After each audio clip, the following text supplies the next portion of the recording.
ሰላም እንዴት ናችሁ? አራዳ ኤፍኤም 95.1 ሬዲዮ አድማጮቻችን ፉትቦል ካፌ ተጀምሯል። አለዛር አስገዶምና መስወርቅ አለባቸው ከቴክኒሻናችን ሳምራይት ጋር በመሆን እስከ 4 ሰዓት ድረስ ዛሬ ምሽት በሚደረጉ የሻምፒየንስ ሊግ ጨዋታዎች ላይ ቆይታችን እናደርጋለን።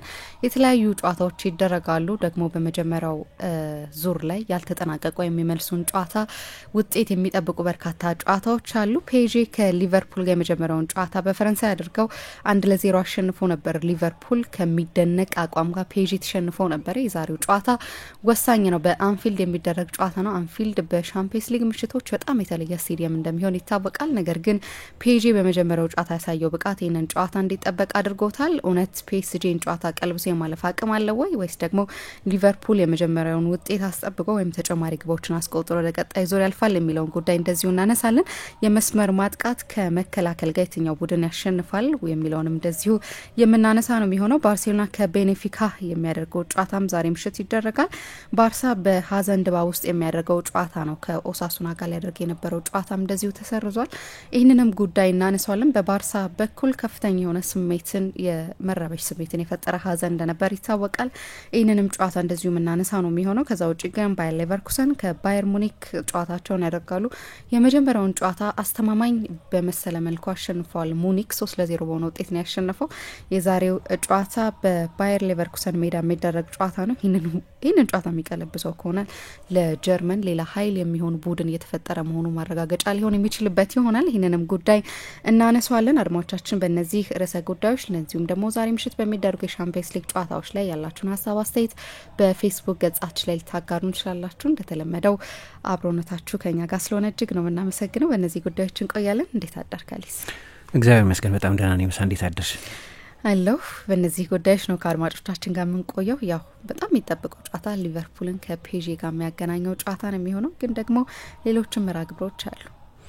አዎ ትልቁ ጨዋታ ይሄኛው ጨዋታ ነው። እኛም ሰፋ ያለ ጊዜ የምንሰጠው ለዚህኛው ጨዋታ ነው። ምክንያቱም ሌሎቹ ጨዋታዎች በቀደም እንዳነሳ ነው ወደ ሁለተኛው ወደ መልሱ ጨዋታ ሲመጡ በመጀመሪያው ጨዋታ ውጤቶች ምክንያት ግልጽ ምልክቶች አሉት። ለምሳሌ ባርሴሎና ከሜዳው ውጪ ለ10 ተጫዋች በ70 ደቂቃ ተጫውቶ ነው ቤንፊካን ያሸነፈው። ምሳ ቅድም መግቢያሽ ላይ እንዳልሽው ባለፈው ሳምንት መጨረሻ በተፈጠረው ድንገተኛ ሀዘን ምክንያት የባርሴሎና የቡድን ዶክተር ሆቴል ውስጥ ህይወታቸው አልፎ ስለተገኘ እሱ ቀላል የስሜት ሸክም አይመስለኝም። ግን ሜዳ ውስጥ ባለው ነገር ባርሴሎና የመጀመሪያው ጨዋታ ላይ ትልቅ አድቫንቴጅ ነበረው ማለት ስለሚቻል ምልክት አለው። ባርሳይንን ጨዋታ ቢያሸንፍ ብዙ ሰርፕራይዝ የሚያደርግ አይደለም። ቤንፊካ አደገኛ ቡድን እንደሆነ በዚህ አመት በቻምፒየንስ ሊግ ካሉ ምርጥ አጥቂዎች መካከል አንደኛው ኢቫንጀሎስ ፓቭሊዲስ ብዙ ጎል አስቆጥሯል በዚህ ውድድር ዘመን። ከውድድር ዘመኑ የቻምፒየንስ ሊግ ክስተቶች መካከል አንደኛው ነው ማለት ይቻላል እና ጥሩ ቡድን ነው ቤንፊካ። ግን ባርሴሎና ያሸንፋል ብሎ ሰው ቢገምት እንዴት እንደዚህ ገምት ከሚያስብል አይመስለኝም። የፋይኖርድ ኢንተርም የለየለት ነው። ምክንያቱም በደኪፕ ባለፈው ሳምንት የተደረገው ጨዋታ ኢንተር ፋይኖርድ ላይ ከነበረው ከፍተኛ ብልጫ አንጻር 2-0 ጠባብ ውጤት የሚመስል የፍጹም ቅጣት ምት ስተው ነው እንትን ያደረጉት። ያሸነፉት 2-0 ደግሞ ሮቢን ቫን ፐርሲ አዲስ ወጣት አሰልጣኝ ነው። በቻምፒየንስ ሊግ ኢንተር በ9 ጨዋታ 1 ጎል ብቻ ነው የተቆጠረበት። በዚህ መሀል ትልልቅ ቡድኖችን መግጠሙን ማንቸስተር ሲቲን አግኝቷል፣ አርሰናልን አግኝቷል፣ ሌሎችን ቡድኖች ገጥሟል። ግን 1 ጎል ብቻ ነው የተቆጠረበት። ስለዚህ ይሄም ግልጽ ነው የተለየ ተአምር ካልተፈጠረ በስተቀር ፋይኖርድ ይሄንን ውጤት መቀልበስ እድሉ ሰፊ አይመስለኝም። የባየር ሚኒክና የሌቨርኩሰንም ጨዋታ እንደዚሁ ነው። በእርግጥ ባየር ሌቨርኩሰን በቅርብ ጊዜ ከባየር ሚኒክ ጋር ያለው ሬከርድ ሻቢ አሎንሶን ከቀጠረበት ጊዜ ጀምሮ ግሩም ቢሆንም የ3-0 ውጤትን ያለ ፍሎሪያን ቪትስ መቀልበስ ይቻላል ወይ? ፍሎሪያን ቪትስ አይ ቲንክ በዚህ ሰዓት በአውሮፓ ካሉ ምርጥ ተጫዋቾች መካከል አንደኛው ነው። በቡንደስሊጋ ብቻ ሳይሆን በመላው አውሮፓ ከምርጦቹ ተጫዋቾች መካከል አንደኛው ነው። በዓለም ላይ የየትኛው ትልቅ ቡድን የመጀመሪያ አሰላለፍ ውስጥ ሰብሮ መግባት እንደማይችል አላውቅም። በእኔ አስተያየት ትልልቆቹን ቡድኖች ብቻ ብንወስድ በ95% ትልልቅ ቡድኖች የመጀመሪያ አሰላለፍ ውስጥ መግባት የሚችል በጣም አስደናቂ ተጫዋች ነው። ግን በሳምንቱ መጨረሻ በነበረ የቡንደስሊጋ ጨዋታ ተጎድቷል። ስለዚህ ይህንን ውጤት መቀልበስ አስቸጋሪ ነው። እኔ ግን እንደ ጨዋታው መጀመሪያ አካባቢ የሚወሰን ነው። 3-0 ከባድ እንደሆነ አውቃለሁ፣ ግን ኪም ሚንጃይና ዳዮ ኡፓሜካኖ ላይ ብዙ መተማመን የሚቻል አይመስለኝም። ምንም እንኳ በዚህ ውድድር ዘመን ካለፈው ዓመት ጋር ሲነጻጸር በሁለቱ ተከላካዮች መካከል ያለው ጥምረት የተሻሻለ መሆኑ እንደተጠበቀ ሆኖ ወጣት ግብ ጠባቂ በቻምፒየንስ ሊግ ተጫውቶ የማያውቅ ግብ ጠባቂ ሊጠቀም ይችላል። ዛሬ በቀደም እንዳነሳ ነው ከማኑኤል ኖየር የባለፈው ጨዋታ የሁለተኛው ጎል መቆጠር በኋላ ባሳየው የደስታ አገላለጽ ተጎድቷል። ስለዚህ ለጥቂት ጊዜ ሜዳ ውስጥ አይኖርም። አሰልጣኝ ሻቢ አሎንሶ ሳይፈልግ አጥቂ መጠቀም አለበት። ሳይፈልግም ብሎ ፍሎሪያን ቪትስ የለም። አሁን እንግዲህ ቅድም እንዳልኩት ኪምና ኡፓሜካኖ አስተማማኝ ተከላካዮች አይደሉም በብዙ ትልልቅ ጨዋታዎች ላይ። ባለፈው የውድድር ዘመንም ኡፓሜካኖ ከላይፕዚግ ወደ ሚኒክ ከሄደበት ጊዜም ጀምሮ የታየ ነው። ስለዚህ ለምን በአጥቂ አትፈትኛቸው? ፓትሪክ ሺክ 22 ጎል አስቆጥሯል። ቦኒፌስ ምክንያቱን አላቅም ለምን አሎንሶ ብዙ መጠቀም እንደማይፈልግ ይህንን ተጫዋች። ባለፈው የውድድር ዘመን በተለይ ከመጎዳቱ በፊት የቡንደስሊጋ ምርጡ ፈራሚ ነበር። ከኡኒዮን ሳን ጂልዋዝ ከሚባለው የቤልጅየም ቡድን ከሄደ በኋላ ብዙ የመጠቀም ፍላጎት የለውም። የሆነ ምክንያት መኖር አለበት መቼስ። ግን አጥቂዎች አሉት፣ ኮምፒተንት አጥቂዎች አሉት፣ የባየር ሚኒክን የተከላካይ መስመር መፈተን የሚችሉ። እንዲያም ሆኖ 3-0 ሰፊ ነው። 3-0 ውጤትን መቀልበስ ሰፊ ነው። የሊቨርፑልና የፒኤስጂ ግን አንደኛ 1-0 ነው። ልክ እንደ ባርሴሎናና እንደ ቤኔፊካ ነው ይገባኛል። ግን የበቀደሙ ጨዋታ ትውስጥ አሁንም አእምሯችን ላይ አለ። ከ6 ቀን በፊት ነው የተደረገው። አሁን እኔ ለምሳሌ ያንን ጨዋታ ብትጠይቅኝ በሁለት ምክንያቶች ነው ማስታውሰው። አንድም ፒኤስጂ በትልልቅ ቡድኖች መካከል ያልተለመደ ብልጫ እዛ ጨዋታ ላይ ማሳየቱ እና አሊሰን አስደናቂ መሆኑ ሁለቱን ነው ማስታወስ። ይሄን ፐርፎርማንስ አረሰው። የፒኤስጂን ፐርፎርማንስ ለመርሳት በጣም የሚያስቸግር ስለሆነ አንደኛ ከዛ ፐርፎርማንስ የሚወስዱት መተማመን ያለ ይመስለኛል። ሁለተኛ ፒኤስጂ ነው፣ ትልቅ ቡድን ነው፣ ትልቅ አሰልጣኝ ያለው ትልልቅ ተጫዋቾች ያሉት ቡድን ነው። በሁለቱ ቡድኖች የግዝፈት መጠን ምክንያት ምንም ጥያቄ የለውም ከሌሎቹ ጨዋታዎች ሁሉ ጎላ ያለ ትኩረታችንን የሚያገኝ አይነት ነው። እኔ በዚህ በጆፓርዲ ገና ውጤቱን አለየናቸውም ብዬ ከማምናቸው ጥቂት ጨዋታዎች አንደኛው ይሄኛው ጨዋታ። ሌላኛው ጨዋታ አትሌቲኮ ማድሪድ እና ሪያል ማድሪድ እና ዶርትሙንድ እና ሊል 1-1 ስለነበር የመጀመሪያው ጨዋታ። እነዚህ በጣም እርግጠኛ ሆነሽ ምልክቶች አሉ አሁን ወደ ሁለተኛው ዙር የሚያልፈው ቡድን ብሎ ለመደላደል የሚመች አይመስለኝም። ይሄኛውም ልክ እንደዚህ ነው። በተለይ የባለፈው ሳምንት ፐርፎርማንስ ሊቨርፑል በጣም ካልተሻሻለ በስተቀር ሁሌ አሊሰን ሊጎብዝ አይችልም። ይሻሻላል፣ አንፊልድ ነው፣ ኮንቴክስቱ ሌላ ነው። እንደዚህ ግን ይሄ ጨዋታ ያለ ምንም ተወዳዳሪ የዛሬ ምሽት ትልቁ ጨዋታ ነው። ምክንያቱም ቅድም ባነሳዋቸው ምክንያቶች ኢንዲኬሽን የለውም። አሰልጣኙ አርነ ስሎት 50-50 ነው ብለዋል ትላንት ከጨዋታው በፊት። ክቪቻ ክቫራትስኬሊያ በፒኤስጂ በኩል ከተጫዋቾቹ መካከል ቅድመ ጨዋታ ጋዜጣዊ መግለጫ የሰጠው እሱ ነው። እሱም 50-50 ብሏል። በጣም ተቀራራቢ ጥራት ያላቸው ሁለት ቡድኖች ናቸው። ስለዚህ በጣም ከባድ ጨዋታ ይሆናል ለሁለቱም ቡድኖች። ስለዚህ እዚህ ላይ እንቆያለን ማለት ነው። በስፋት የምናነሳው ጨዋታ በአንፊልድ የሚደረገውን ይሆናል። መሸጋገሪያ ሰምተን ተመልሰን ስንመጣ በቀጥታ ወደ ጉዳያችን አልፋለን።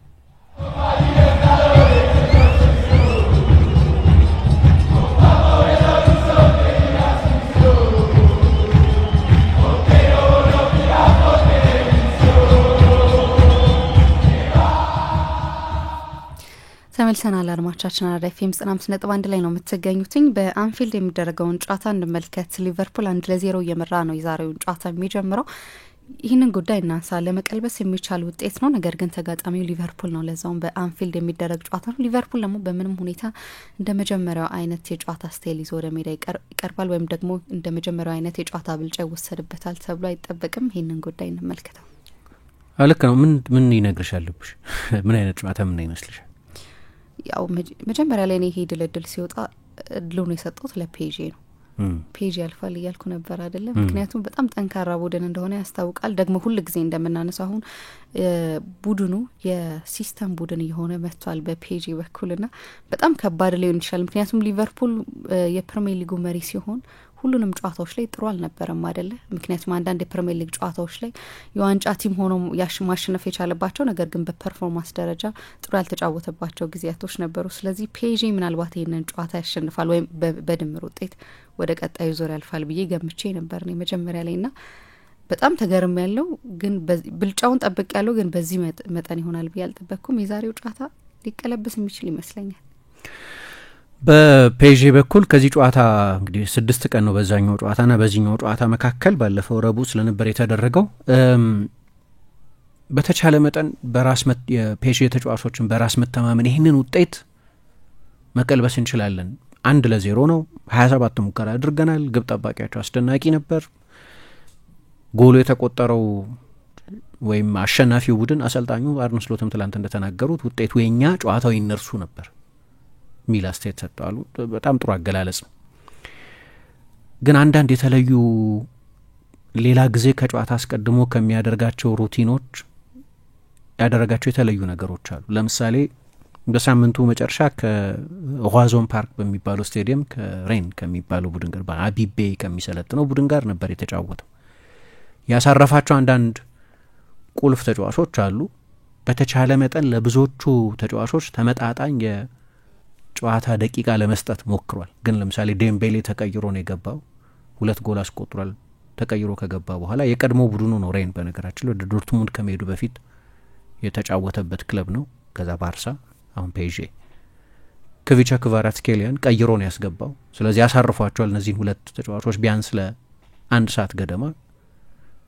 በዛ በእነሱ ፈንታ እንደ ካንጊሊ እና ጎንዛሎ ራሞስ አይነት ተጫዋቾችን የመጀመሪያ አሰላለፍ ውስጥ ተጠቅሟል። አንድ ያደረገው ነገር ሮቴት ማድረግ ነው። ግን ደግሞ ባርኮላ ለምሳሌ ጨዋታውን ጀምሯል። የመጨረሻውን 30 ደቂቃ ግን አሳርፎታል፣ ቀይሮ አስወጥቶታል። ብራድሊ ባርኮላ ጎል አስቆጥሯል እዚህ ጨዋታ ላይ። ሌላ አንድ ያደረገው ነገር ምን ይላሉ መሰለሽ ሉዊስ ኤንሪኬ ልክ ጨዋታ ካለቀ በኋላ የቡድኑ ውጤት ጥሩም ቢሆን መጥፎም ቢሆን በቡድኑ ጨዋታ ደስተኛ ቢሆንም ባይሆንም ጨዋታው ካለቀ በኋላ መልበሻ ክፍል ውስጥ ለተጫዋቾቹ የአእምሮ ሰላም መስጠት ነው የሚወደው። መናገር አይፈልግም። ብራቮ ሊል ይችላል ቡድኑ ጥሩ ከተጫወተ ካሸነፈ ምናምን፣ ግን ትልቅ ፖስት ማች አናሊሲስ አይኖረውም መልበሻ ክፍል ውስጥ። በማግስቱ በፖዋዚ በፔዤ ልምምድ ሜዳ ያኔ የልምምድ ሜዳ ታክቲካዊ እርማቶች ይኖሩታል። በቪዲዮ ሩም ውስጥ የቪዲዮ ሴሽን ይኖረዋል። እንደዛ ነው የሚያደርገው። በእለቱ አይናገርም። አንድ ከሱ ድህረ ጨዋታ ልማዶች መካከል አንደኛውን ግን ቀይሯል። ጨዋታው እንዳለቀ ልክ እንዳሸነፈ ቡድን አሰልጣኝ ብራቮ ብሏል። አሁን ማንም ሰው አንገቱን እንዲደፋ አልፈልግም ከዚህ ፐርፎርማንስ በኋላ። እንዲህ የበለጣችሁት በዚህ አመት የአውሮፓ ምርጡን ቡድን ነው። ስለዚህ ብራቮ ብሏቸዋል። አያደርግም እንደዚህ ነው የሚሉት። በቃ ከጨዋታው በኋላ ተጫዋቾቹ ወደ ራሳቸው ስፔስ መሄድ አለባቸው። አድሬናሊን ከፍተኛ ይሆናል። ነገ አለ ቀን እና ብዙ ተጫዋቾቹን ከጨዋታ በኋላ በሚሰጣቸው አስተያየቶች ከተጫዋቾቹ ጋር ረጅም ጊዜ ማሳለፍ አይፈልግም። ቶሎ እንዲህ አይነት መንገድ እንዲህ አይነት ሜተድ ነው የሚጠቀመው። ያለታ ግን እንደዛ አላደረገም። እያንዳንዱን ተጫዋች እየሄደ እየጨበጠ በዚህ ግሩፕ ኮርቻ ያለው እያለ ሞቲቬት ለማድረግ እና ግን ከጨዋታውን በኋላ ፐርፎርማንሱም እንደዛ የሚያስብል ነው ማለት ማስቆጠር ነበረባቸው ይሆናል። ከፊት አሰልጣኙ የሚጠብቀው አይነት ስል መሆን አልነበረም ይሆናል። ግን ተጫዋቾቹ ብዙ ሊያደርጉት የሚችሉት ነገር የቀራቸው ነገር የነበር አይመስለኝም። ከኳስ ጋር ያለ ኳስ የነበራቸው ብልጫ ባላጋራቸው በፕሪሚየር ሊግ በ29 ጨዋታ 1 ጨዋታ ብቻ የተሸነፈ ቡድን መሆኑን ስናይ በአውሮፓ በተጫወተው የእግር ኳስ ጥራትም በውጤትም በታክቲካዊ ብስለትም በግለሰብ የተለየ ክህሎትም በሙሐመድ ሳላህ በዚህ ዓመት የተለየ የግል ብቃትም ምርጡን ቡድን ነው እንደዛ የበለጡት። ስለዚህ አሰልጣኙ ይሄንን ከጨዋታው በኋላ ዛው ልክ እንዳለቀ ከጨዋታው ትኩሳት ሳይላቀቅ ያ ስሜት ሳይበርድ ነው ወዲያው ለተጫዋቾቹ ሌላ ጊዜ ከሚያደርገው የተለየ ነገር ያደረገው። ቅድም እንዳነሳሁት ከሬን ጨዋታ አስቀድሞ ያው ይሄንን ጨዋታ ከግምት በማስገባትና በፈረንሳይ ሊግ ሻምፒዮን የመሆናቸው ጉዳይ የጊዜ ጉዳይ ብቻ ነው። አንድም ጨዋታ አልተሸነፈም። ስለዚህ በፈረንሳይ እግር ኳስ ኢንቪንሲብል መሆን ይችላል። ማርሴይ በሳምንቱ አጋማሽም አላሸነፈም። ስለዚህ በፔዤ እና በተከታዮቹ መሀል ያለው የነጥብ ልዩነት በጣም ሰፊ ነው። ማፈራረቅ ይችላል። ሬን ወደ ሬን ሜዳ እንደ ቀድሞ ባይሆንም ሬን ግን በጣም ጥሩ ባላጋራ ስለሆነ ዋናውን ቡድን መጠቀም ይችላል። ዋናውን ቡድን ተጠቅሟል ከሞላ ጎደል። ግን ለምሳሌ ሉካስ ቤራልዶ የመጀመሪያ አሰላለፍ ውስጥ ገብቶ አይተነዋል። አንዳንድ ያጫወታ ዋረን ዛይሬ ሜሪ ጨዋታውን ጀምሯል። በቀደም ተቀይሮ ገብቶ ነበር የተጫወተው። ተቀይሮ ገብቶ በጣም ጥሩ ተጫውቷል። ግን በቅርብ ጊዜ አሰልጣኙ የቪቺኛን ቬራቲን የቪቺኛን ኔቬሽን እና ፋቢያን ሩይዝን የአማካይ ክፍል ጥምረት ነው የሚመርጠው። አንዳንድ ጊዜ የበለጠ ማጥቃት ሲፈልግ ከቡድኑ የክንፍ አጥቂዎች መካከል አንደኛው ዴዝሪ ዱዌ የሚባለውን ወጣት ከሶስቱ አማካዮች መካከል አንዱ አድርጎ ይጠቀምበታል። ስለዚህ መጠነኛ ሮቴሽን አድርጓል። ግን አንድ ልማድ ነበረው። በሳምንቱ መጨረሻ ፔዤ እሁድ ከሆነ ጨዋታ የሚያደርገው ቅዳሜ ከሆነ የሚጫወተው እሁድ መኖሪያ ቤቱ አካባቢ ወዳለ ሴን ጀርማ ኤንሌ የሚባል ካፌ አለ። እዛ ሄዶ 1-2 መጎንጨት ይወዳል። ለምሳሌ በዚህኛው ሳምንት አላደረገውም። ያንን ሙሉ ኢንቨስትመንቱ መኖሪያ ቤቱ ሆኖ የቪዲዮ ፉቴጆች ማጥናት ነው ነበር። ለምንድነው የመጀመሪያውን ጨዋታ ያላሸነፍ ነው የሚለውን ፉቴጅ ማጥናት የመረጠው። ስለዚህ ከዚህ በፊት ከሚያደርጋቸው ልማዶች ለየት ያለ ነገር ለማድረግ ሞክሯል አሰልጣኙ። ከሁለት ነገር የሚነሳ ይመስለኛል የፔዤ ተጫዋቾች ይህንን ጨዋታ መቀልበስ እንችላለን የሚለው መተማመን።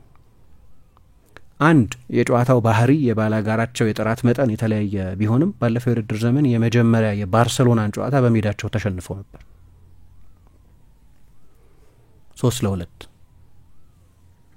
የመልሱ ጨዋታ ሲደረግ ብዙ ሰው ለባርሰሎና አብላጫውን ግምት ሰጥቷል። ከሜዳ ውጭ አሸንፎ የተመለሰ ቡድን ስለሆነ ባህሪያዊ ነው እንደዛ መባሉ። የሮናልዶ አራውሆ በቀይ መውጣት የጨዋታውን አጠቃላይ ስዕል መለወጡ እንደተጠበቀ ሆኖ ግን ቀልብሶት አልፈዋል። በቅርብ ጊዜ ይህንን ማድረግ እንደምንችል አምና በቻምፒየንስ ሊግ ሩብ ፍጻሜ አይታችኋል የሚል ነው። ዋናውም ይመስለኝ ግን የመጀመሪያው ጨዋታ ፐርፎርማንስ የሚሰጣቸው የልብ ይመስለኛል። ችግሩ ሊቨርፑል በአንፊልድ አይሸነፍም ወይም ብዙ ጊዜ አይሸነፍም። በዚህ ዓመት አንድ ጊዜ ብቻ ነው የተሸነፈው በሁሉም ውድድሮች፣ በቻምፒየንስ ሊግ፣ በሊግ ካፕ፣ በኤፍኤ ካፕ እና በሁሉም ውድድሮች አንድ ጊዜ ብቻ። ግን የአውሮፓ ውድድሮችን ብቻ ለይተን ብናይ ባለፉት 49 አንፊልድ ላይ በተደረጉ የአውሮፓ ጨዋታዎች ሊቨርፑል 5 ጊዜ ብቻ ነው የተሸነፈው ከ49 አጋጣሚዎች። አንዳንዶቹ ሽንፈቶች ደግሞ ምንም ኮንስኮንስ ያልነበራቸው ናቸው። ለምሳሌ ኢንተርን ጁሴፔ ሜአዛ ላይ ሄዶ 2-0 አሸነፈ። የመልሱን ጨዋታ 1-0 ተሸነፈ። አጠቃላይ የደርሶ መልሱን ውጤት በተመለከተ ምንም የተለየ ትርጉም አልነበረውም። ሊቨርፑል 2-1 አሸንፎ ነው ያለፈው። ይሸነፍ እንጂ ሽንፈቱ ትልቅ ኮንስኮንስ አልነበረው። በአንፊልድ ለአመታት በተለይ በአውሮፓ ትልልቅ ምሽቶች ላይ ያለው ድባብ በአውሮፓ ብዙ ተስተካካይ ያለው አይደለም። ከነዚህ 49 ጨዋታዎች መካከል ባለፉት 10 አመታት ማለት ነው 5ቱን የተሸነፈው ካልኩ የተወሰኑትን ልጥቀስ። አንደኛ በአታላንታ 2 ጊዜ ተሸንፏል በጋስፔሪኒ ቡድን 2020 እና 2024፣ በአትሌቲኮ ማድሪድ 2020፣ በኢንተር ሚላን 2022 እና በሪያል ማድሪድ 2023 ላይ የተሸነፈባቸው ናቸው። የቅርብ ጊዜው ወይም የመጨረሻው ሽንፈት ባለፈው የውድድር ዘመን በዩሮፓ ሊግ የተሸነፉት ሽንፈት ነው። በላዴያ ጀምፔሮ ጋስፔሪኒ ቡድን በአንፊልድ 3-0 ነበር የተረቱት። ያ ያልተጠበቀ ውጤት ነው። ምንም እንኳ ጋስፕ ትልቅ አሰልጣኝ መሆናቸውን ብናቅም አታላንታ ያለፈው የውድድር ዘመን የዩሮፓ ሊግ አሸናፊ ቢሆንም ግን ወደ አንፊልድ የክሎፕን ቡድን ሄዶ 3-0 ማሸነፍ ያልተጠበቀ ነበር። ጃንሉካ ስካማካ በዛ ጨዋታ በጣም አስደናቂ ነበር። የመልሱ ጨዋታ ላይ ውጤቱን መቀልበስ አልቻሉም። እንዲያውም ለአሰልጣኝ ጋስፔሪኒ የጨዋታ እቅዳቸውን የተገብሩት የነበሩት ተጫዋቾች በጣም በመስማማታቸው ምክንያት እስከ 89ኛው ደቂቃ ድረስ የተጫዋች ለውጥ አላደረጉ። እየሰራ ነበር ሁሉም ነገር ነው አልነካውም ብለው ምንም ለውጥ አላደረጉም አሰልጣኙ ጨዋታው እስኪያልቅ ድረስ። አንዲ ሮበርትሰን የሊቨርፑል የግራ መስመር ተከላካይ ከዚህ ጨዋታ አስቀድሞ በዚህ አመት እንደዚህ አይነት አስቸጋሪ ቡድን አልገጠምንም ማለት በእንግሊዝም በመላው አውሮፓ በእንግሊዝ ያው የእንግሊዝ ሁሉንም ትልልቅ ቡድኖች ገጥመዋል አንዳንዶቹን ሁለት ጊዜ በአውሮፓም ሪያል ማድሪድን ቢያንስ አግኝተዋል ሌቨርኩሰንንም አግኝተዋል ያለፈው የውድድር ዘመን የቡንደስሊጋ ኢንቪንሲብል ነው ደህና ቡድኖች አግኝተዋል በአውሮፓ ማንም እንደዚህ አልፈተነንም በእንደዚህ አይነት ሱፔሪዮሪቲ በእንደዚህ አይነት ብልጫ ያስቸገረን ቡድን አልነበረም አሰልጣኝ አርነ ስሎትም ብለዋል ግን እሳቸው ምን አሉ አሁን ትላንትና ለምሳሌ ከአርሰናል ጋር ሲጫወቱ አይቻቸዋለሁ አሉ አርሰናልን ገጥመው ኤምሬትስ ላይ አርሰናል 2-0 ፔዤን አሸንፎ ነበር ከዚያ በኋላ ግን ቡድኑ በጣም ተሻሽሏል ያኔ እዛ ጨዋታ ላይ የነበረው የፔስቬ ሁኔታና አሁን የፔዤ ሁኔታ በጣም የተለያየ ነው የሚል አስተያየት ሰጥተዋል ግን አንፊልድ አስቸጋሪ ነው ቅድም ከጠቀስኳቸው ጨዋታዎች አንደኛው የአታላንታን ኢንተር ቅድም እንዳልኩት ብዙ ለውጥ የሚያመጣ አልነበረም ውጤቱ አልተቀለበሰም ትርጉም ያለው በመልስ ጨዋታ ውጤት ቀልብሶ የሚያውቅ አንድ ቡድን ግን አትሌቲኮ ማድሪድ ነው የዲየጎ ሲሞኔ አትሌቲኮ ማድሪድ ነው እኔ በእግር ኳስ የበቀደሙን የፔዤ ጨዋታ እንደው እግር ኳስ እንዴት ኢፍትሃዊ ናት አለ ቫልዳኖ ለኤል ፓይስ ሲጽፍ ሆርሄ ቫልዳኖ የእግር ኳሱ ፈላስፋ ልትዩ ትችላለች በሚሰጣቸው አስተያየቶች በሀሳቡ ጥራት በቋንቋው ልህቀት ግን ስለ ሊቨርፑል እንደዚህ አስቤ ያውቃለሁ አንፊልድ ላይ ከአትሌቲኮ ማድሪድ ጋር ተጫውተው የተሸነፉበት ጨዋታ እኔ በእግር ኳስ በአይኔ ካየኋቸው ኢፍትሃዊ ውጤቶች መካከል አንደኛው እሱ ነበር ኮቪድ ሊገባ ነው ቻይና ተከሰቷል ውሃን የሚባለው ከተማ ውስጥ አውሮፓዎቹ በዛ ጊዜ ያንን ምንድነው ሎክዳውን አላወጁም ስለዚህ አንፊልድ በተመልካች ጢም ብሎ ነበር የተደረገው ጨዋታው 3-2 በተጨማሪ ሰዓት ነው አትሌቲኮ ማድሪድ ያሸነፈው ማርኮስ ዮሬንቴ እና አልቫሮ ሞራታ ናቸው ጎሎቹን ያስቆጠሩት ግን የያኖ ብላክ ውጤት ነው ነበር ሊቨርፑል 37 እና ሙከራ መሰለኝ ያደረገው ዛ ጨዋታ ላይ የብልጫው መጠን ያስገርማል አድሪያን የሚባል ግብ ጠባቂ ነበራቸው ግብ ጠባቂ እንዴት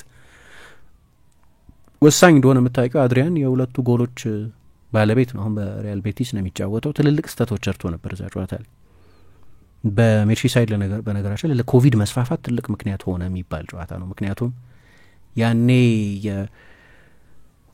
የቫይረሱ እንዴት እንደሚሰራጭም በደንብ በቂ እውቀት አልነበረም መሰለኝ ስለዚህ ሰዎች ዲስታንስ አይጠብቁም ማስክ አያደርጉም እጃቸውን አይታጠቡም ምን አይሉም ስለዚህ እንዳለ አንፊልድ ፓክድ ነበር ያ ሁሉ ሰው ወደ ከተማው ተሰራጨ ማለት ነው ስለዚህ ብዙ ሰው በመጀመሪያዎቹ ወራት በሊቨርፑል ብዙ ሰው ሞቷል ያኔ ያ ጨዋታ ማለት ነው አንደኛው እንግዲህ ሊቨርፑል የተሸነፈበት ጨዋታ እሱ ነው ግን በአውሮፓ ጨዋታዎች ላይ አሰልጣኝ ጓርዲዮላ እንደሚለው በአውሮፓ ጨዋታዎች ብቻ ሳይሆን በትልልቅ ጨዋታዎች ላይ አንፊልድ ሱናሚ ነው ይላል አንፊልድን ካየሽ ለምሳሌ ከሳውዝሃምፕተን ጋር ከኤፕስዊች ጋር ከክሪስታል ፓላስ ጋር ከዌስትሃም ጋር ምናምን ሲጫወት አንፊልድ እንደ ስቴዲየም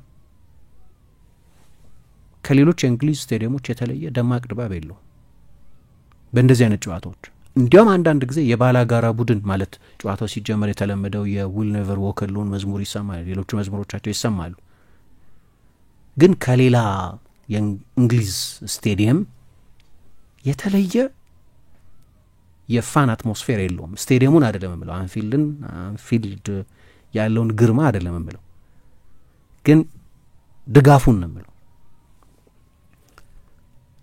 የሊቨርፑል ደጋፊዎች ልክ በአንዳንድ ትልልቅ የአውሮፓ የእግር ኳስ ካቴድራሎች እንደምናየው ከደረታቸው በላይ ራቁታቸውን ሆነው ልክ እንደ ዶርትሙንድ ደጋፊዎች ወይ እንደ ማርሴይ ደጋፊዎች አሁን በቅርብ ጊዜ እንደምናየው እንደ ፔዤ ደጋፊዎች አይነት ድጋፍ በየ3 ቀኑ አናይም ለመቼ ይቆጥቡታል ለትልልቅ ጨዋታዎች ይቆጥቡታል ያን ፔፕ የሚለው ሱናሚ ነው በትልልቅ ጨዋታዎች ላይ የሚለው በተለይ በአውሮፓ ጨዋታዎች ደግሞ ሊቨርፑል ሁሌም ከእንግሊዝ ክለቦች ደሞስት ስቶሪድ ነው በአውሮፓ ውድድር ብዙ ጊዜ ይህንን ውድድር ያሸነፈው የእንግሊዝ ክለብ ሊቨርፑል ነው ግን ትልልቅ ከምባኮች አሉ የማንረሳቸው ከአእምሯችን ትውስታ የማይጠፉ ጨዋታዎች አሉ አንፊልድ የአውሮፓ ምሽቶች ሲገናኙ ስለዚህ አንደኛው ትልቁ ልዩነት አንፊልድ ነው የተጋጣሚ ቡድን አሰልጣኞች ራሳቸው ይህንን የአንፊልድን ፋክተር እንደ አንድ በጣም አስፈላጊ የጨዋታ ኤሌመንት ወይም የፐርፎርማንስ ልዩነት መፍጠር ይቆጥሩታል። አርቴታ እዛ ኦል ኦር ናቲንግ ዶክሜንታሪ ላይ ስናይ ተጫዋቾቹን ትልልቅ ሜጋ ስፒከሮች በኮልኔ ተጫዋቾቹ ልምምድ በሚሰሩበት ዙሪያውን አድርጎ ዩ ዊል ኔቨር ዎክ አሎን የሚል መዝሙር የሊቨርፑል ደጋፊዎች ዝነኛ መዝሙር ተከፍቶ የአርሰናል ተጫዋቾች ልምምድ እንዲሰሩ ያደረገው እዛ ፊልም ላይ እንዳየ ነው። የባላጋራ ቡድን ተጫዋቾችን በትልልቅ ጨዋታዎች ኢንቲሚዴት የሚያደርግ ስቴዲየም ስለሆነ አሁን ለዚህ ነው ማርኪኞስ፣ ኤንሪኬ፣ ሌሎችም የፔዥ ተጫዋቾች በፐርሰናሊቲ መጫወት አለብን የሚሉት ለዚህ ነው። ያኔ በእነሱ ፓርክ ነው ጨዋታ የተደረገው። አሁን በአንፊልድ በጣም ኢንቲሚዴት ያደርጋል። ታሪካዊ ስፍራ ነው ይሄኛው። ጓርዲዮላም ያለ ምክንያት አይደለም እንዲህ ያለው ሱናሚ ነው የሚል አስተያየት የሰጠው። የፈረንሳይ ቡድኖችም አይቀናቸውም። በመልስ ጨዋታ በተለይ ወደ አንፊልድ ሄዶ አሸንፎ የሚያውቀው የፈረንሳይ ቡድን የለም። በኖካውት የለም አንድም።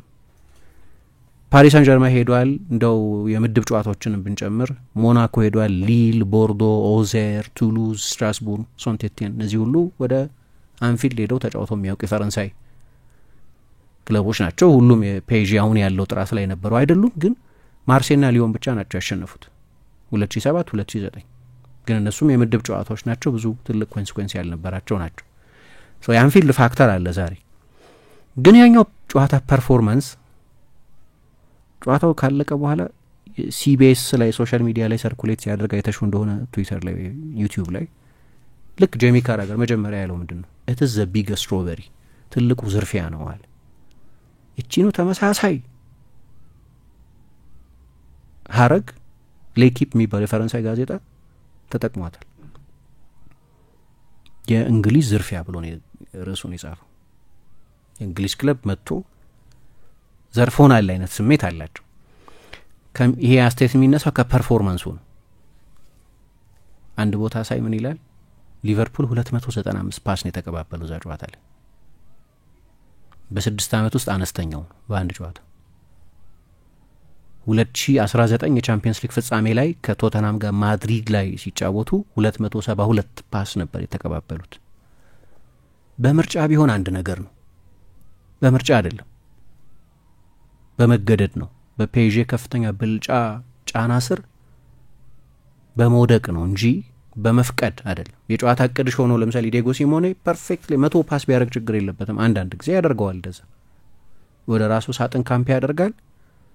4-4-2 ሎ ብሎክ ነን ፖሴሽን እና ካውንተር አታክ ያደርገዋል። ግን በምርጫ ነው ያንን።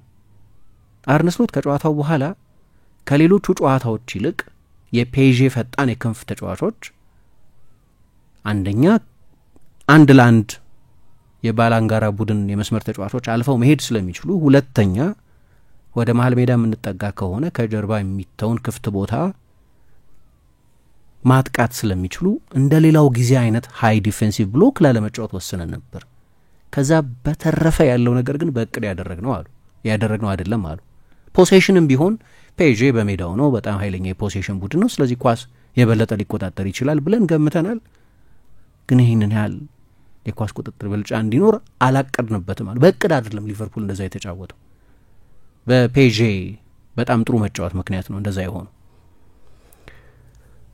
ሁለተኛ ሌላ ያየሁት የሊቨርፑል ተጫዋቾች የአንድ ለአንድ ዱዌሎችን የማሸነፍ ስኬት 32.53% ብቻ ነበር። 33% እንበለው። ይሄ ደግሞ በ11 ዓመት ውስጥ በጣም ብዙ የአንድ ለአንድ ፍልሚያዎችን የተሸነፉበት ጨዋታ ነበር። በ11 ዓመት ውስጥ 2014 ላይ ነው ለመጨረሻ ጊዜ እንደዚህ አይነት ብልጫ ተወስዶባቸው የነበረው። የብልጫው መጠን የሚያብራራ አንድ ሙከራዎቹ ምኖቹ እንዳሉ ሆነ። አንድ ሌላ ነገር ላንሳ። ሊቨርፑል በዚህ ውድድር ዘመን ከክሎፕ ጋር ሲነጻጸር አንድ የሚደነቅበት ነገር አለ አይደል? ለምሳ ከክሎፕ የበለጠ የዘለግ ያለ የኳስ ቁጥጥር ምዕራፎች የሚወስድ ነው። በፖሴሽን የክሎፕ ቡድን ይበልጣል፣ ግን በፓሲንግ ሲኩዌንስ ወይም ለምሳሌ አሁን ኳስ ይዛል ቡድኑ አሊሰን ለኮናቴ፣ ኮናቴ ለቫንዳይክ፣ ቫንዳይክ ለራፈንበርግ፣ ለማካሊስተር ሶቦዝ ላይ ከዛ እንደገና ሰርኩሌት እያደረገ አንድ የቅብብል ምዕራፍ ያሳልፋሉ እንበል። ያለ ማቆራረጥ የሚቀበሏቸው የፓሶች መጠን ፓሲንግ ሲኩዌንስስ ይባላሉ። በዚህ በጣም ተሻሽሏል ወይም ተለውጧል። ተሻሽሏል እንኳን ባይሆን ተለውጧል ይባላል። ምክንያቱም ቨርቲካል ነው እንጂ የክሎፕን ቡድን ያህል ቨርቲካል አይደለም። ቶሎ ቶሎ ወደፊት ኳሱን አያሯሩጥም። ስለዚህ ዘለቅ ያለ አፍታ ይወስዳል። ፖዛ የሚሉት ስፓኒሾቹ ዘለቅ ያለ ጊዜ ይወስዳል። ስለዚህ 20 25 30 ፓስ ልናይ እንችላለን፣ ያልተቆራረጡ ፓሶች። የበቀደሙ የፔዤ ጨዋታ ላይ ከፍተኛው የሊቨርፑል የፓሲንግ ሲኩዌንስ 15 ነው የነበረው። እሱንም አንድ ጊዜ ነው ያደረጉት። ከዛ ሁለቱ ቡድኖች በዛ ጨዋታ ላይ የነበራቸውን የፓሲንግ ሲኩዌንስ ወይም ያልተቆራረጠ የቅብብል መጠን ልበለው ብንወስድ ከ1 እስከ 15 15ቱም የፔዤ ነው የነበሩት። መጀመሪያ ለምሳሌ 35 ፓስ 1፣ 32 ፓስ 2፣ 29 ፓስ 3 እያልሽ ብትሄጂ እንዲህ አይነት ብዙ የፓሲንግ ሲኩዌንስ በሁለቱ ቡድኖች መካከል ብታይ 15ቱ ከ1 እስከ 15 በሙሉ የነበሩት የፔዤ ናቸው። ሰው በጣም ከፍተኛ ብልጫ ነው የነበራቸው። በሙከራዎችም አሁን የተለያየ ታያለሽ። አሁን ዩኤፋ የሚለው የዩኤፋ ኦፊሻል ፔጅ ላይ ገብተሽ ብታይ 28 ሙከራ ነው የሚለው። ኦኬ 27 ሙከራ 28 ሙከራ ብዙ ልዩነት የለው። ዩኤፋ 2 ይላል፣ ሌሎች 1 ይላሉ። ሊቨርፑል ያደረገው ሙከራ አንዱ ጎል የተቆጠረበት ሙከራ ማለት ነው። ኦኬ አሰልጣኝ አርነ ስሎት የአንደርላይንግ ዴታን ጉዳይ ያነሱና ለእኔ ብዙ አልገረመኝም። ብልጫው እንደዚህ ባልጠብቅም ግን ይህን ያህል አይነት ከፍተኛ ብልጫ ይወስዳል ብዬ አልገመትኩም። ግን አንደርላይንግ ዴታውን ብታዩ በዚህ ዓመት አትሌቲኮ ማድሪድን፣ አርሰናልን፣ ማንቸስተር ሲቲን እኛን ምን ገጥሞ በጣም ከ8ቱ ጨዋታዎች 4ቱ እነሱን የሊቨርፑልን ጨዋታ በንቶ እንኳ 4ቱ ከባባድ ጨዋታዎች ናቸው። ከትልልቅ የአውሮፓ ቡድኖች ጋር የተደረጉ ናቸው። እነዚህን ባላጋራዎቻቸውን ከግምት አስገብታችሁ በአንደርላይንግ ዴታ፣ አንዳንዶች ፋንዳሜንታል ዴታ ይሉታል፣ በዛ ሊቨርፑል ፔዤ የአውሮፓ ምርጥ ቡድን መሆኑ የታወቀ ነው። ስለዚህ እሱን የታየው ዛሬ ያሉ ያለ ምክንያት አይደለም። አሰልጣኞች ሙከራ ምናምን የሚለውን ብዙ ሾት ዲፈረንሻል ምናምን ኤክስጂ ዲፈረንሻል ነው የሚያዩት። ሾት ዲፈረንሻል አያዩም፣ ብዙ አይናገርም። እሱ ኦፍኮርስ ሲግኒፊካንት ነው፣ ግን ሁሉም ሰው የሚያየው ቶፕ ላይን ስታት ነው። አሰልጣኞች የበለጠ አናሊቲካል ነገር ነው የሚያዩት። ከ1999 2000 ወዲህ ስንት ዓመት 25 ዓመት መሆኑ ነው መሰለኝ 12 የኖካውት ጨዋታዎች በ20 የጎል ዲፈረንሻል ተጠናቀዋል። 20 የጎል ዲፈረንሻል ማለት ለምሳሌ አንዱ ቡድን 27 ሙከራ ቢያደርግ ሌላኛው ቡድን 7 ሙከራ ቢያደርግ በሁለቱ መካከል ያለው የሙከራ ልዩነት 20 ማለት ነው። ይሄ ሾት ዲፈረንሻል ይባላል። 12 ጨዋታዎች ነበሩ 20 ሾት ዲፈረንሻል የነበራቸው። 8ቱን የበለጠ በሞከረው ቡድን አሸናፊነት ነው የተጠናቀቁት። 8ቱ ለምሳሌ ሪያል ማድሪድ ሮማን 32 ሞክሮ ሮማ 12 ነበር የሞከረው፣ ውጤቱ ሪያል 2 ሮማ 0። ሞናኮ ሎኮሞቲቭ ሞስኮን 27 ለ2 የሙከራ ልዩነት በልጦት ነበር፣ ውጤቱም ሞናኮ ነበር ያሸነፈው። ባየርን አትሌቲኮ ማድሪድን 33 ለ7፣ ሪያል ማድሪድ አፖኤል ኒኮሲያን 28 ለ0፣ ባየር ሚኒክ ቤሲክታሽን 35 ለ6፣ ኤሲ ሚላን ሴልቲክን 38 ለ8። ይሄ 30 ጎል ዲፈረንሻል ማለት ነው። ሪያል ማድሪድ ቶተናምን 36 ለ4 የ32 ሙከራ ልዩነት ወይም ሾት ዲፈረንሻል ማለት ነው። ባርሰሎና 2 ቼልሲ 1 35 ለ2 በሙከራ። ከነዚህ 12 35 ለ2 የሙከራ መጠን ሾት ዲፈረንሻሉ 33 ማለት ነው። ባርሰሎና 2 ቼልሲ 1። የሞሪኞ ቼልሲ እና የራይካርድ ባርሰሎና ነው። ይሄ 2 ሙከራ ነበር ያደረጉት ሞሪኞ ወደዛ ሄደው 35 ሙከራ ነበር የራይካርድ ቡድን። በኋላ ማክሲ ሎፔዝ መሰለኝ የማሸነፊያው መጀመሪያ ኤቶ በኋላ ማክሲ ሎፔዝ። 8ቱን ያሸነፉት ብዙ ሙከራ ያደረጉት ቡድኖች ናቸው። 4 አጋጣሚ ላይ ግን አነስተኛ ሙከራ ያደረጉ ቡድኖች አሸንፈዋል። አነስተኛ ሙከራ አይደለም ልዩነቱ 20ና ከዛ በላይ የሆነ የሙከራ መጠን ሲኖር ነው ያነሳሁት። አንደኛው ቅድም ያነስኩት የአትሌቲኮ ማድሪድና የሊቨርፑል ጨዋታ ነው። ከባድ ኢንጀስቲስ ነበር ለኔ። ጃኖ ብላክ ኦኬ ልክ እንደ አሊሰን መደነቅ አለበት። እሱም ግን ሊቨርፑል 34 ሙከራ አይነኬ የተከላካይ መስመር አለው የሚባለው የሴሞኔ ቡድን ላይ አድርጎ ነበር።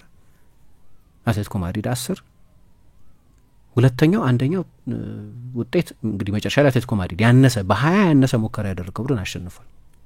ሁለተኛው አምና ማንቸስተር ሲቲና ሪያል ማድሪድ ያደረጉት ጨዋታ ነው። 33 ሙከራ ለ8 ነው የነበረው። መጨረሻ ላይ በመለያ ምት ነው ያሸነፈው ሪያል ማድሪድ። ሌላኛው 2021 ላይ እምባፔ 2 ጎል ያስቆጠረበት ጨዋታ እንደሆነ አስታውሳለሁ። በረዶ ነበር በኮቪድ ጊዜ፣ ስለዚህ ተመልካች አልነበረም። ግን ባየር ሚኒክ 31 ፒኤስጂ 6 ሙከራ ነበር ያደረጉት። ውጤት ፒኤስጂ 3 ባየር ሚኒክ 2። በእነዚህ አጋጣሚዎች ብቻ ነው 20ና ከዛ ያነሰ የበለጠ የሙከራ መጠን ኖሯቸው ውጤቱን የቀለበሱት ቡድኖች። ያልተለመደ ነው ማለት ነው። ሌላኛው እንግዲህ ሊቨርፑል የባለፈው ሳምንት 28 ለ1 ይሁን 27 ለ2 በጣም ሰፊ ልዩነት አለ። ብቻ የሾት ዲፈረንሻሉ ልዩነት ቀላል አይደለም። ለማንኛውም ለሊቨርፑል ከባድ ጨዋታ ነው። እኔ ሊቨርፑል እያሸነፈ ነው፣ የፕሪሚየር ሊጉ ሻምፒዮን ሊሆን ተቃርቧል። ግን አንዳንድ በቅርብ ጊዜ የሚታዩ አጠያቂ ፐርፎርማንሶች ግን አሉ። ለምሳሌ በቀደሙ የሳውዝሃምፕተን ጨዋታ ቨርጅል ቫን ዳይክ ከጨዋታው በኋላ ከባድ እንደሆነ አውቃለሁ፣ ከዛ የቻምፒየንስ ሊግ ሃንጎቨር መጥቶ ሳውዝሃምፕተንንም ቢሆን በታሪክ የፕሪሚየር ሊጉ ምርጥ ቡድን ሊሆን የሚችል የፕሪሚየር ሊግ መጥፎ ቡድን ሊሆን የሚችል የደርቢን ሬከርድ አሁንም ሊያሻሽል ይችላል። በቀረቡት 9-10 ጨዋታዎች ተጨማሪ 3 ነጥብ ካላገኝ እንደዛ ነው የሚሆነው። ተጨማሪ 3 ነጥብ የሚያገኝ ቡድንም አይመስልም ስታዩ። ጥሩ አጋማሽ አልነበረም። 1-0 መመራቱ ብቻ ሳይሆን የሊቨርፑል ፐርፎርማንስ ጥሩ አልነበረም። ለወትሮ በመረጋጋታቸው የሚታወቁት አሰልጣኝ አርነ ስሎት ቨርጅል ቫን ዳይክ እንዳለው በመልበሻ ክፍል ተጫዋቾቻቸውን የሚያስደነግጥ ግሳጼ ነበራቸው። ሁለተኛው አጋማሽ ሲጀመር የ3 ተጫዋች ለውጥ አድርገው ነው የጀመሩት። የአንደበታቸው ኃይልም በጊዜ ያደረጓቸውም ለውጦች በዛ ፐርፎርማንስ ደስተኛ እንዳልነበሩ የሚያሳይ ነው። ግን ሌሎች ብዙ ፐርፎርማንሶች መጥቀስ ይችላሉ። በቅርብ ጊዜ ሊቨርፑል ጥሩ ያልተጫወተባቸው ሰዎች አሁን ምን ማለት ጀመሩ? ድካም ይሆን ወይ? ለምሳሌ በእንግሊዝ ሊቨርፑል ፕሪሚየር ሊጉን እንደዚህ ዶሚኔት ቢያደርግም ብዙ ቀላል ጨዋታ አልነበር። ለምሳሌ እንደዚህ 5-0 ምናምን አያሸንፍም ሊቨርፑል በዚህ ዓመት ብዙ ጨዋታዎችን ካየሽ። እንዲያውም ብዙ ጊዜ የምንለው የሊቨርፑል ኮመን ውጤት 2-0 ነው። 2-0 ነው ማለት በቃ ያን ያህል ሰፊ ማርጅን የለውም ማለት ነው። እስከ መጨረሻው ሄድፎናችን ወድቆ ነው እስከ መጨረሻዎቹ ደቂቃዎች ድረስ መትካት ይጠይቃል ማለት ነው። ፒኤስጂ ለምሳሌ ካየሽ ብዙ ጨዋታዎችን በጊዜ ነው የሚጨርሰው 3-0 4-0። ስለዚህ ኢኮኖሚካል መሆን ይችላል ማለት ነው። ሊቨርፑል ደግሞ እንደምታውቂው ያው ሊግ ካፕም ፍጻሜ ላይ ደርሷል። የእንግሊዝ እግር ኳስ ደግሞ ከሌሎቹ ሀገራት ሊጎች አንጻር ሲታይ ብዙ ፊዚካል ኢንቨስትመንት የሚያስፈልግበት ነው እና አሁን በቅርብ ጊዜ የምናያቸው የሊቨርፑል ጨዋታዎች ላይ በፐርፎርማንስ በኩል አጋጣሚ ላይ ሆን ይችላል የፒኤስጂ ጨዋታ። እሺ ፕሊመዝ አርጋይልን ውጤት እንቶ ግን የኤቨርተኑ ጨዋታ ጥሩ አልነበረም ውጤቱ። መጨረሻ ላይ ሊቨርፑል ቢያሸንፍም ኖሮ ያ ፐርፎርማንስ ጥሩ አልነበረም። ባለፈው በቦርንመዝ ላይ 2-0 ሲያሸንፉ እንግዲህ ከፒኤስጂ ቀጥሎ ብዙ ተፈተኑበት ብዬ የማምነው ጨዋታ የቦርንመዝ ጨዋታ ነው። መጨረሻ ላይ አሸንፈዋል፣ ግን አስቸጋሪ ጨዋታ ነበር። የብሬንፎርድ ጨዋታም ተመሳሳይ ነው። በመጨረሻዎቹ ደቂቃዎች ላይ በዳርዊን ኑኔዝ ጎሎች ያሸነፉበት ጨዋታ ማለት ነው። የወልቭስ ጨዋታ ሁለተኛው አጋማሽ ወልቭስ የበለጠ ፕሬስ ሲያደርግ ዱዌሎችን ማሸነፍ ሲጀምር በከፍ ባለ አግሬሽን መጫወት ሲጀምር ሁለተኛው አጋማሽ በጣም አሳሳቢ ፐርፎርማንስ ነበር። 10-0 ነው የሁለተኛው አጋማሽ ሙከራ። 3 ጊዜ ብቻ ነው በወልቭስ የፍጹም ቅጣት ምት ሳጥን ውስጥ ኳስ የነኩት የሊቨርፑል ተጫዋቾች። የቅርብ ጊዜ የሊቨርፑል ፐርፎርማንስ ብዙ አስተማማኝ አይመስለኝም። አንዳንዴ ጥሩ የተጫወቷቸው ጨዋታዎች አሉ፣ ግን ብዙ አስተማማኝ አይመስለኝም። ቶተንሃምን ለምሳሌ ኒውካስልን እንደዚህ ጥሩ የተጫወቱባቸው ጨዋታዎች መኖራቸው እንደተጠበቀ ሆኖ ሰዎች አሁን ምናልባት የእንግሊዝ እግር ኳስ አድካሚ ስለሆነ አሁን ደግሞ የመጨረሻዎቹ 2 ወር ተኩል አካባቢ ስለሆነ ያለ ነው ፋቲግ ይሆን ወይ ብለው የሚጠይቁ አሉ። ፒኤስጂ እንደዛ የሚሆን አይመስለኝም። ለምን? አንደኛ በጣም ሮቴት ያደርጋል አሰልጣኝ፣ ሁለተኛ የፈረንሳይ የሀገር ውስጥ የጥሎ ማለፍ ውድድራውን ኩፕ ደ ፍራንስ የሚባለውን ብታይ ደህና ቡድን አልገጠመም ፒኤስጂ። ስለዚህ ቤራልዶን፣ ራሞስን፣ ካንጊንሊን እየተጠቀመ ወይም ማዩላ ነው ሌሎች ተጫዋቾች እየተጠቀመ ሊያሸንፈው የሚችል አይነት ብዙ ጨዋታ ነበሩ። ሁለተኛ ቅድም እንዳልኩት በጊዜ ጌም ስቴቱ በጊዜ 3-0 የሚሆን ከሆነ በመጀመሪያው አጋማሽ 3-0 የምትመሪ ከሆነ የመጨረሻው 45 ደቂቃ ያለ ብዙ አካላዊ ድካም የውድድር ዘመን የመጨረሻው 3 ወር ላይ ፍረሽ ሆኖ መቆየት ይቻላል። ይሄ ሁሌ ይሰራል ማለት አይደለም። ለምሳሌ ባየር ሚኒክ አንዱ ችግር የነበረው በጓርዲዮላ ጊዜ ምንም እንኳ 3ቱንም ሲዝኖች ቻምፒየንስ ሊግ ግማሽ ፍጻሜ የደረሰም ቢሆን በአንዳንዶቹ አጋጣሚዎች በተለይ ከአትሌቲኮ ማድሪድ ጋር እድለኛ ያልነበረም ቢሆን ነገር ግን አንዱ ችግር የነበረው ብዙ ቀላል ጨዋታዎችን ሲያደርጉ ቆይቶ ከዛ ድንገት ጊር መቀየር ሲያስፈልግ ማርሽ መጨመር ሲያስፈልግ ግን ተጫዋቾቹ ያንን ማድረግ ያቅታቸዋል። 5-0 6-0 7-0 ሲያሸንፉ ይቆዩና የሚገጥማቸው ድንገት ሪያል ማድሪድ ሲሆን የሚገጥማቸው ድንገት አትሌቲኮ ማድሪድ ሲሆን ወይ ሌላ ብርቱ ባላጋራ ሲሆን ያረጅም ጊዜ ተኮፍሶ መቆየት የሚፈጥረው ችግር አለ። በፔዤ በኩል አሰልጣኙ ይህን የሚፈቅድ አይመስለኝም። እንዲያውም አስታውሳለሁ የዛሬ 3 ወይም 4 ሳምንት የፔዤን የፊዚካል ፐርፎርማንስ በተመለከተ አንድ ፕሮግራም ሰርተን ነበር። ከየትኛውም ጊዜ የበለጠ ይሮጣሉ፣ ከየትኛውም ጊዜ የበለጠ ፕሬስ ያደርጋሉ፣ ከየትኛውም ጊዜ የበለጠ ብዙ ኪሎ ሜትር ይሸፍናሉ። በፊዚካል ፐርፎርማንስ ከአውሮፓ ምርጥ ቡድኖች መካከል አንደኛው። አሰልጣኙ ያንን በምቾት ቀጠና መሆንን የሚፈቅድ አሰልጣኝ አይደለም። እንደዚህም አይነት ብልጫ ኖሯቸው ነገር ግን አሰልጣኙ ሁሌ the best ፊዚካል ፐርፎርማንስ ከተጫዋቾቹ ዲማንድ ያደርጋል። ይሄ እንደሆነ አላቅም። ስለዚህ ይሄም መካተት ያለበት ይመስለኛል። የሊቨርፑል ተጫዋቾች አንዳንዶቹ ደግሞ ያለ መፈራረቅ የተጫወቱ ናቸው። ለምሳሌ ሳላህ፣ ቨርጅል ቫን ዳይክ፣ ራያን ራፈንበርግ በተለይ እነዚህ 3 ተጫዋቾች በጣም ብዙ ጨዋታዎች ላይ ያለ መፈራረቅ ነው የተጫወቱት። 3ቱ ተጫዋቾች ብዙ ተጫውተዋል።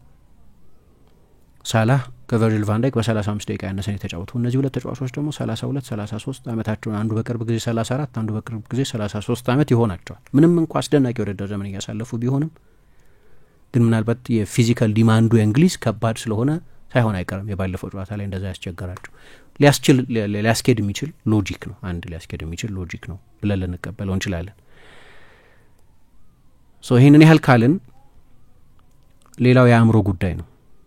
በቀደም ጨዋታው ልክ እንዳለቀ አሁን እኛ ምንም የምናጣው ነገር የለም አለ ሉዊስ ኤንሪኬ። ለዛ ጨዋታ ተጫዋቾቹን ተሸንፈናል፣ ኦኬ ከዚህ የከፋ አይሆንም፣ እንደዚህ ተጫውቶ ከመሸነፍ የከፋ አይሆንም፣ ተሸንፈናል። ወደ አንፊልድ ስንሄድ ሊያጣ የሚችለው ማን ነው? አሁን ዛሬ ሊቨርፑል ነው አይደለም? ሳምቲንግ ቱ ሉዝ ያለው ሊቨርፑል እኮ ነው። ፔዤማ አጥቶ ተሸንፏል የመጀመሪያው ጨዋታ ላይ። ስለዚህ ተጫዋቾቹን በተቻለ መጠን ሊበሬት ለማድረግ እየሞከረ ነው አሰልጣኙ ማለቴ ነው። ግን ቅድም እንዳልኩት አንፊልድ ነው፣ ሊቨርፑል እንደ ባለፈው አይሆንም። በተለይ ምንም አይነት አካላዊ ድካም ቢኖርም ለዋን ኦፍ ጨዋታ ግን ለአንድ ጨዋታ ከሆነ ተጫዋቾቹ በተሻለ ሞቲቬሽንም በተሻለ ፐርፎርማንስም መምጣታቸው አይደገምም። የባለፈው ጨዋታ እሱ አይሆንም እንደ ባለፈው። ፔዤ ቢበልጥ እንኳን ይበልጣል ብለን እንውሰድ፣ ቢበልጥ እንኳን እንደ ባለፈው አይነት ሊሆን አይችልም። ፈተናው እሱ ነው። ሁለተኛ ፈተናው አንፊልድ ነው። አሰልጣኙ እንዳለው ይሄ አይ ቲንክ ያለ ብዙ ክርክር የአውሮፓ ምርጡ ቡድን ነው ሊቨርፑል በዚህ አመት። ፔዤ ደግሞ ያለፉት 3 ወራትን ከጨመርን፣ ምክንያቱም መጀመሪያ ከቻምፒየንስ ሊግ ውስጥ ለመውደቅ እናወራ ነበር። የፔዤ ጨዋታ ከሲቲ ጋር እሱ ነው ለውጥ ያመጣው እንጂ 27ኛ 28ኛ አካባቢ እኮ ሲመላለስ የከረመ ነው። መጨረሻ ላይ ስቱትጋርትን፣ ሳልዝቡርግን ምናምን አሸንፎ እኮ ነው ያለፈው እንጂ ችግር ነበረበት። በዚያ በአርሰናል ተሸንፏል፣ በአትሌቲኮ ማድሪድ ተሸንፏል። በጋዛኒ ጋር ራስ ላይ በተቆጠረ ጎል ነው ጂሮናን እንኳን በዚህ አመት ያለውን ጂሮናን በአሳር ያሸንፈው። ቻምፒየንስ ሊግ ጥሩ አልነበረም አጀማመራቸው። ከዛ የፔዤ ጨዋታ ጀምሮ ነው አጠቃላይ ውድድር ዘመናቸውም የተቀየረው እና አሁን የምናየው በየጨዋታው 3.7 ጎል በአማካይ ያስቆጠረ የሚወጣው በቅርብ ጊዜ ከአምና ቶፕ 4 ውስጥ ከጨረሰው ብሬስት ከሚባለው ቡድን ጋር 15 ጎል በ3 ጨዋታ ያስቆጠረው ቡድን በቅርብ ጊዜ የመጣ ቡድን። በወቅታዊ ፎርም የሁለት የአውሮፓ ምርጥ ቡድኖች ናቸው በፎርም እና በውድድር ዘመኑ በሙሉ በታየ ነገር። ግን በተለይ ሊቨርፑል ለ7 ወር ውስጥ የአውሮፓ ኮንሲስተንቱ ቡድን፣ የአውሮፓ የበለጠ የበሰለው ቡድን ነው። ያንን ቡድን የማሸነፍ ፈተና አለባቸው። ግን እንዳልሽው ነው የማይቻል አይመስልም። ከባድ ነው ግን አይቻልም ለማለት ያስቸግራል። ለዚህ ነው ሌኪፕ ዛሬ ፍሮንት ፔጁን ብታይ ሚሽን ስታንዛ የሆነ ነገር ፖሲብል ብሎ ነው የጻፈው። ሚሽን ኢምፖሲብል የሚል ፊልም አለ አይደል? ሚሽን ፖሲብል ብሎ ነው የጻፈው። ስለዚህ ፈረንሳዮች ልናደርገው እንችላለን፣ የባለፈው ሳምንት ፐርፎርማንስ የልብ ልብ ስለተሰጣቸው ልናደርገው እንችላለን ብለዋል። አሁን ሊቨርፑል ምን ያደርጋል የሚለው ወሳኝ ነው እናያለን። በእኔ በኩል በጣም በጣም በጣም በትልቅ ኪዩሪዮሲቲ ማየው ጨዋታ ነው። ደግሞ ሊቨርፑል እሁድ ቅዳሜ የሊግ ካፕ ፍጻሜ ከኒውካስል ጋር ይጠብቀዋል እና እሱንስ ታስባላችሁ ሲሏቸው ደህና አይደለም እንዴ ነው ያሉት ጋዜጠኛ። እንዴት ከዚህ ውጪ ላስበው የምችል ነገር የለም ማለት ያማ የመጀመሪያ ዋንጫቸው ሊሆን ይችላል ቅዳሜ ካሸነፉ ኒውካስልን። ስለሱ አላስብም በጭራሽ። ፔዤ እንቅልፍ የሚሰጥ አይደለም የባለፈው የቡድኑ ፐርፎርማንስ በጭራሽ አላስብም። ስለ ኒውካስል ይገጥምና የኔ ትኩረት በሙሉ ማክሰኞ ምሽት ነው ብለዋል። አሁን በእኔ በኩል ምን ጠብቃለሁ? መጠበቅ ሳይሆን ለምሳሌ ባለፈው በጣም ከፍተኛ የኳስ ቁጥጥር ብልጫ ተወሰደባቸው አይደለም 67% መሰለኝ። ይሄ በ20 ዓመት ውስጥ ታይቶ አይታወቅም። የኳስ ቁጥጥር መጠኑ በፔዥ የተወሰደባቸው አማካይ ይጨምራሉ ወይ? ለምሳሌ የበለጠ ሚድፊልድ ኮንትሮል የምትፈልጊ ከሆነ አማካይ መጨመር አለብሽ። ትራንዚሽኖች ወይም ያደርገውታል አንዳንድ ጨዋታዎች ላይ ለአንዳንድ ባላጋራዎች ያደርጉት ስላየሁ ማለት ነው። አሁን ባለፈው ካስቶን ቪላ ጋር 4-4-2 ነው የተጫወቱት። ለውጥ ነው እሱ። 4-4-2 አይጫወቱም። የተለመደ ብሉፕሪንታቸው የሲስተም ብሉፕሪንታቸው 4-2-3-1 ነው። ግን እዛ ጨዋታ ላይ ያደርገውታል። ከጥቂት ቀናት በኋላ ከሲቲ ጋር ሲጫወቱ 4 አማካዮች እንደዚሁ ተጠቅመዋል። ዶሚኒክ ዞቦዝላይን ሀሰተኛ 9 ቁጥር አድርገው ነው የተጫወቱት። አሁን ያደርጉታል ምክንያቱም ሲቲ የፖሴሽን ቡድን ነው። የፈለጉትን ፖሴሽን ያገኙ አይመስለኝም። እንዲያውም እሳቸው የፔዥን ብልጫ ከሲቲ ጋር ያነጻጸሩት በኳስ መበለጥን በኳስ ቁጥጥር መበለጥን በተመለከተ እንደዛ ያደርጋሉ ወይ የሚለውም አንድ አሰልጣኙ ሊያሳልፏቸው ከሚችሉ ትኩረት ከሚስቡ ውሳኔዎች መካከል አንደኛው ነው። ምክንያቱም ፔዤ ኃይለኛ የፖሴሽን ቡድን ነው። አይ ቲንክ በዚህ ዓመት ከሲቲ ቀጥሎ በአውሮፓ 5 ሊጎች ከፍተኛውን የፖሴሽን ሼር ያስመዘገበ ቡድን። አንፊልድ ነው። የበለጠ ፕሮአክቲቭ መሆን አለባቸው። የሚከላከሉት ውጤት እንዳላቸው አውቃለሁ፣ ግን ሊቨርፑል አይከላከልም። 1-0 ሲከላከል 90 ደቂቃ ይቆይ ማጥቃት አለበት። ማንም ቡድን ላይ ጎል ማስቆጠር የሚችሉ ተጫዋቾች አሉ። አሁን ባሎንዶር ቢሰጥ ባሎንዶር የሚያሸንፍ ተጫዋች አላቸው። በፍሮንት ፉት መጫወት ማጥቃት አለባቸው፣ ግን ደግሞ ኳስን መቆጣጠር አለባቸው። አንዱ ችግር በቀደም የነበረው ቅድም ያነሳሁት እኮ ነው። አንዱ ችግር የነበረው ኳስ ይዘው መቆየት አለመቻላቸው ነው። ለምን ፔዤ ብዙ ፕሬስ ያደርጋቸው ስለነበር ነው። ግን ኳስ ይዞ መቆየት የመከላከል አንዱ ብልሃት ነው። ሊቨርፑል በፕሪሚየር ሊግ ምርጡ የመከላከል ቡድን አለው በዚህ ዓመት። አንዱ ምክንያት የቨርጅል ቫንዳይክ ብቃት፣ የኮናቴ ብቃት፣ የራፈንበርግ ብቃት ብቻ ሳይሆን ማርገብ ይችላል ኳስ ይዞ ጨዋታው። የ20 ያልተቆራረጡ ቅብብሎች ምዕራፎች ይኖሩታል አንዳንድ ጊዜ። አሁን ያድል የለውም አልነበረውም የመጀመሪያው ጨዋታ ላይ። ያንን ማድረግ ግን መጀመር አለባቸው። ያንን ማድረግ መጀመር ያለባቸው በጣም ብዙ ፕሬስ ከሚያደርግ ቡድን ጋር ነው። አንደር ፕሬሸር ኳስ ይዘው መቆየት ካልሆነ እንደባለፈው ባይሆን ግን እንደባለፈው አይነት አደገኛ አጋጣሚዎች ይኖራሉ። ስለዚህ አሰልጣኙ አማካይ ክፍል በመጨመር ነው ይሄንን የሚያደርጉት ወይስ ምንድን ነው የሚያደርጉት የሚለው ለእኔ በሊቨርፑል በኩል ለማየት መጠብቀው ነገር ነው። ምክንያቱም አልፎ አልፎ ሲያደርጉት 1-2-3 ጨዋታዎች ላይ ሲያደርጉት ስላየን። ስለዚህ ለምሳሌ ባለፈው ጨዋታ ላይ ጆታ ጀምሮ ነበር፣ በቀደሙ የቅዳሜው ጨዋታ ላይ ኑኔዝ ጀምሮ ነበር። ሁለቱም ባይጫወቱ አይገርመኝም። ልክ እንደ ባለፈው እንደ ሲቲው ጨዋታ ሶቦዝላይን ሀሰተኛ 9 ቁጥር አድርገው ከርትስ ጆንስን ማስገብተው ከአሌክሲስ ማካሊስተርና ራያን ራፈንበርግ ጋር አንድ ላይ ቢያጫውቷቸው አይገርመኝም። አድርገውት ያውቃሉ ከፖሴሽን ቡድን ጋር። አርነ ስሎት ያንን ያደርጋሉ ወይ እናያለን። ስለዚህ በጣም ትልቅ ጨዋታ ነው። ብዙ አእምሯዊ፣ አካላዊ፣ ታክቲካዊ የተጫዋቾች የምርጫ ጉዳይ በጨዋታው ላይ እና የአንፊልድ ፋክተር ትልቅ ፋክተር ነው፣ ኤክስ ፋክተር ነው። ስለዚህ ልንዘለው የምንችል አይመስለኝም። እሱንም እነዚህ አስፈላጊ ነገሮች አሉ። በጣም ትልልቅ ድሪብለሮች አሏቸው በሁለቱም ቡድኖች በኩል። ክቫራትስኬሊያ በዚህ ዓመት በእኛ ዘመን እግር ኳስ ካየናቸው ትልልቅ ድሪብለሮች መካከል አንደኛው ነው። አንዳንዶች ግራ ላይ መጀመር አለበት ይላሉ። የበለጠ ትሬንትን የአንድ ለአንድ መከላከል ድክመት ኤክስፖዝ ለማድረግ ያሰልፉታል ወይ አላቅም። ግን የባለፈው ጨዋታ ላይ ነጻነት ነበረው። 9 ቁጥር ሆኖ ቢጀምርም ሀሰተኛ 9 ቁጥር ግን ወደ ግራ ብዙ ጊዜ ድሪፍት ያደርግ ነበር። ቀጥሎ ደግሞ ስለ እንደዚሁ ስለ ክንፍ መከላከልና ማጥቃት እናወራለን።